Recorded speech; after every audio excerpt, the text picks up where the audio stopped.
Matthew chapter 5.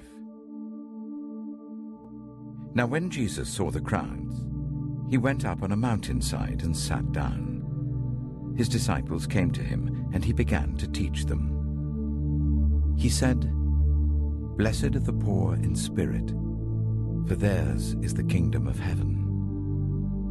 Blessed are those who mourn, for they will be comforted. Blessed are the meek, for they will inherit the earth. Blessed are those who hunger and thirst for righteousness, for they will be filled. Blessed are the merciful, for they will be shown mercy. Blessed are the pure in heart, for they will see God. Blessed are the peacemakers, for they will be called children of God. Blessed are those who are persecuted because of righteousness, for theirs is the kingdom of heaven. Blessed are you when people insult you, persecute you, and falsely say all kinds of evil against you because of me. Rejoice and be glad, because great is your reward in heaven, for in the same way they persecuted the prophets who were before you. You are the salt of the earth. But if the salt loses its saltiness, how can it be made salty again? It is no longer good for anything except to be thrown out and trampled underfoot. You are the light of the world.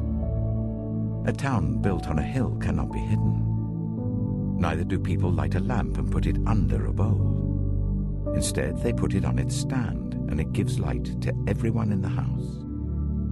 In the same way, let your light shine before others, that they may see your good deeds and glorify your Father in heaven. Do not think that I have come to abolish the law or the prophets. I have not come to abolish them, but to fulfill them. For truly I tell you, until heaven and earth disappear, not the smallest letter, not the least stroke of a pen will by any means disappear from the law until everything is accomplished. Therefore, anyone who sets aside one of the least of these commands and teaches others accordingly will be called least in the kingdom of heaven. But whoever practices and teaches these commands will be called great in the kingdom of heaven.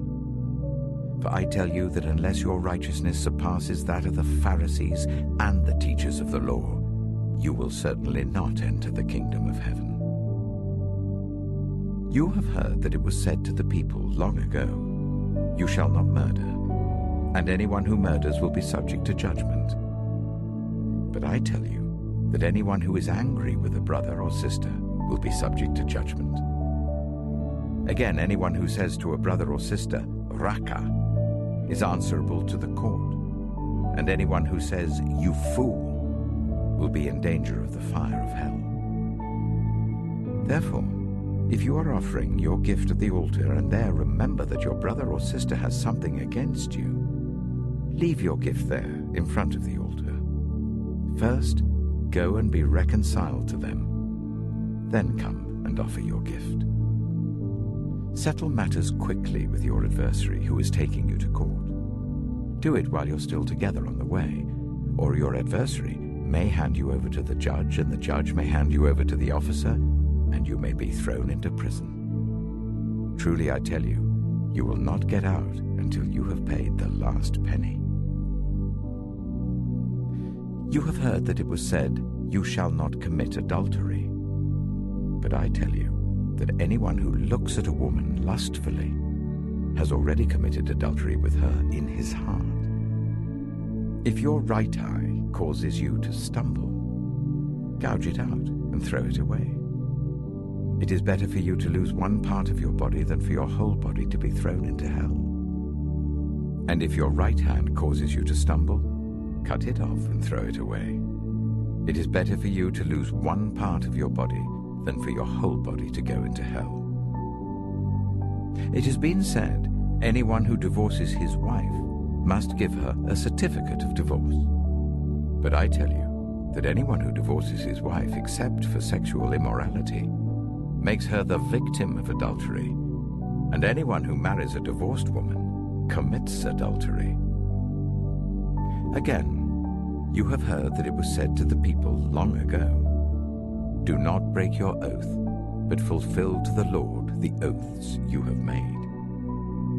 But I tell you, do not swear an oath at all, either by heaven, for it is God's throne, or by the earth, for it is his footstool, or by Jerusalem, for it is the city of the great king. And do not swear by your head, for you cannot make even one hair white or black. All you need to say is simply yes or no. Anything beyond this comes from the evil one. You have heard that it was said, "Eye for eye and tooth for tooth." But I tell you, do not resist an evil person. If anyone slaps you on the right cheek, turn to them the other cheek also. And if anyone wants to sue you and take your shirt, hand over your coat as well. If anyone forces you to go 1 mile, go with them 2 miles. Give to the one who asks you, and do not turn away from the one who wants to borrow from you. You have heard that it was said, "Love your neighbor and hate your enemy." But I tell you, love your enemies and pray for those who persecute you, that you may be children of your Father in heaven. He causes his sun to rise on the evil and the good, and sends rain on the righteous and the unrighteous. If you love those who love you, what reward will you get? Are not even the tax collectors doing that? And if you greet only your own people, what are you doing more than others? Do not even pagans do that? Be perfect, therefore, as your heavenly Father is perfect.